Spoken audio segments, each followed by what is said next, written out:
That's what I do. Several years ago, PT walked into the hallways because his kids went to my school. And I thought, no way. PT is in my hallway. I'm being introduced to PT, really? Like, I watched him, when I was young. I was not going to say a kid, but when I was younger. So, with that said, he came aboard, and prior to him, I've got to recognize, and he's here today, is Eric Eckberg also. He was one of my coaches, and he did an incredible job with the program. PT came along, all three of us worked together, and then Mark Peters was this last one. His boy just graduated, so they've moved on. And a round of applause for those guys, they're fantastic. Couldn't be done without my family. I've got my loved ones here, right here.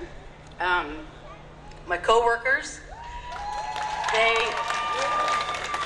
It doesn't take just one person to do it. They have to cover for me when I need to be out of class or get things done. Or surfing. Right? So, and our sponsors, this community is unbelievable. Just because I get up in the morning and I just kind of provide an area for the kids to go and meet, the community it goes on for days and days about what they do for me and my kids and how they sponsor my kids. So this is such an honor, and thank you very much from the bottom of my heart.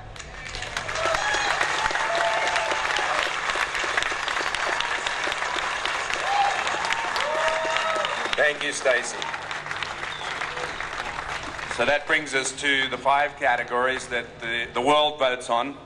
The next 2 are kind of a bit tough. It's been a bit of a tough year. So this one's actually more than difficult for me because the next 2 we lost this year. They're both the same age as me, 59, and we lost the next 2 inductees way earlier than we should. The first of those, my good mate Wayne Rabbit Bartholomew and I grew up as the coolie kids in Coolangatta, surfing Kira. And it's really great that Mrs. Peterson just turned 80, flew all the way from Australia to accept the honour on behalf of her son. Michael Peterson, when Rabbit and I were growing up, was no question Australia's greatest surfer. He could beat us in just about any condition. And this was the days before we had ASP, and you just went to the contests and you won $1,000 and you thought you'd won the lottery. But Michael and Rabbit and I grew up in a beautiful place, as you know, Coolangatta, home of the Superbank. And I've known his mother Joan since we were making surfboards under our parents' houses and driving them crazy. We'd take old longboards, peel the glass off, shape them, fiberglass them under Mrs. P's house, and then they went over to my house to get sanded, which drove my mother insane because all the foam dust and stuff would start floating up into the house. And so that was a special time for us. And so it's my great honor to bring Mrs. Peterson up. Joan, if you could begin to make your way up here. We spent a little time together in the last couple of days.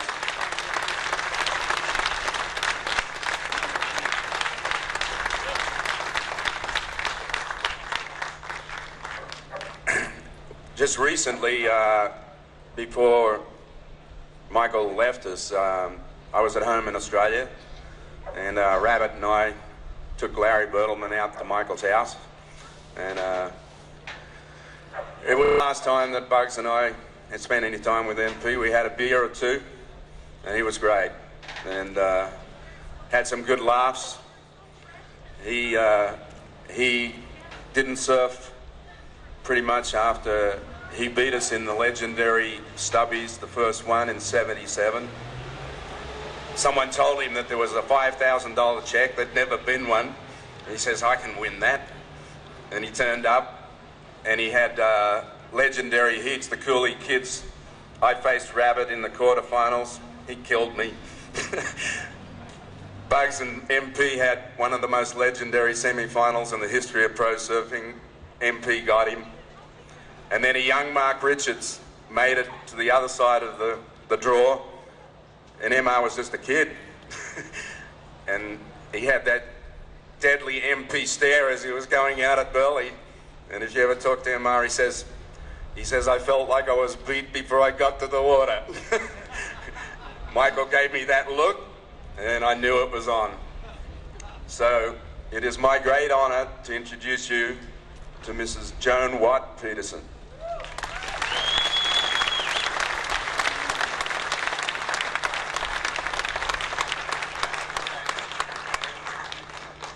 Thank you, America, for inviting me here. Michael would simply say, did they really do that for me? I remember Michael's very first contest at the age of 10.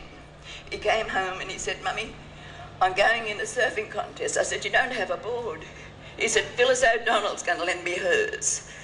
So off to Kingskip they went. It was the Banana Festival. He came home and he came running in with a tiny little trophy and he said, look, Mummy, look what I won. I said, where did you go? Where did you come? He said, I come third. I said, don't you ever come home and tell me you come second or third, because nobody remembers your name. You must win.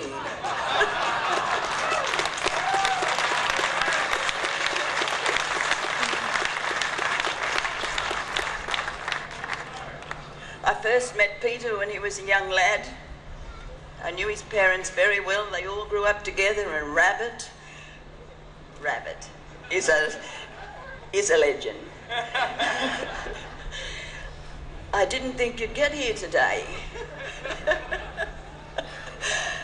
I really do thank you all, Peter and your committee, for letting me be here. And when they told me, they invited me here, they all said, you're 80, you can't travel. I said, watch me. But I did get off the plane in a wheelchair. And I will say thank you all again for you. It's been a pleasure just to be here. And Qantas did give us a wonderful trip over. They fed us, they watered us, they fed us and watered us again with plenty of whiskey, and they did look after us.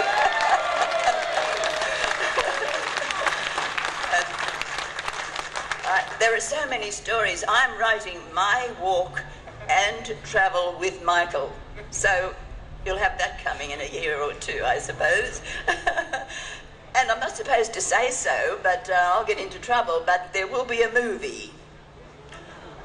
Can I say? Yes, of course I can say. I am reading the script at the moment. I'm not happy with it. I rang Sean Doherty and I said, every surfer on the planet knew Michael didn't swear.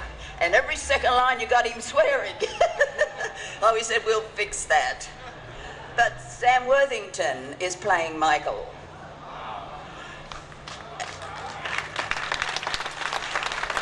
And guess who's playing me? An Australian, Jackie Weaver. Jackie Weaver. She'll make a good Joan, she will. But that's all I can tell you at the moment, but that will happen. I know it will happen, and Michael's up there still working on it. I still hear him at home. I hear him walking down the hallway, shaking his towel before he gets to the shower. And he had a special chair he sat in. It was a rocker recliner. And no one was allowed to sit in that chair. So when he's passed away, I decided, yes, I'm going to sit in your chair and watch the television. I felt him standing beside me, and he says, Mum, I just say, get out of my chair. Anyhow, I love you all, and thank you very much for having me here. The hotel, the Hilton, has been wonderful to us. Nothing has gone wrong. I haven't really had any rest. No stopping, no nothing. I did drink a bottle of Maui on my own the other night. Thank you very much.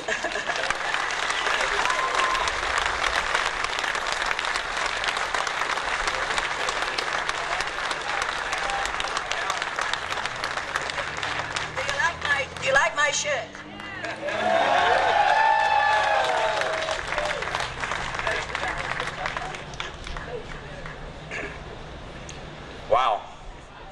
to start. I know Bugs and I both got a tear running down our eye because that's a big part of our history. Our next inductee is an inductee for surf culture, and possibly no one has had more effect on surf culture than the next inductee, the late Sean Collins. I would ask anybody out there, if you haven't checked into surfline.com, you're not alive. Because the famous saying that Sean came up with, know before you go. And today we all know before you go. His widow, Darren, is sitting right over here with the two boys. I'm going to invite AJ and Tyler up here. And Mum's going to come up too. That's fantastic. Make your way up here, guys. Yeah, Sean Collins has had a profound effect on all of us. And just like Michael at 59, left us way too soon. He of course, grew up in the Seal Beach area. The Surfline offices is right above us here. I'm sure he's up there smiling upon us, probably still sending the forecast down to the boys up in the building and telling them what's actually really going on because he just had a passion and lived every day to tell us where the good ways were. And with that, and since he started doing that, he has probably influenced so many aspects of our lives besides telling us when the waves are good, but many of the great photos you see today, many of the great surf movies you see today, they're all because of Sean Collins, because everyone calls him up to ask when the waves are coming. So why waste your film? You may as well know, right? And for that, we all owe Sean. And I don't know if Darren's going to say a few words, but I know Tyler is. I know they've been trying to put their mum up to it. But when we celebrated, there's a great photo in your program. If you look at, we had probably the biggest paddle out we've ever had at Huntington Beach. But there's one memory that I will never forget. It's AJ and Tyler standing on the board with their hands in the air to celebrate their dad. I don't think any of us will ever forget that photo. It was on the front page of the LA Times. And I think Tyler's going to do the speaking today. So congratulations, you guys.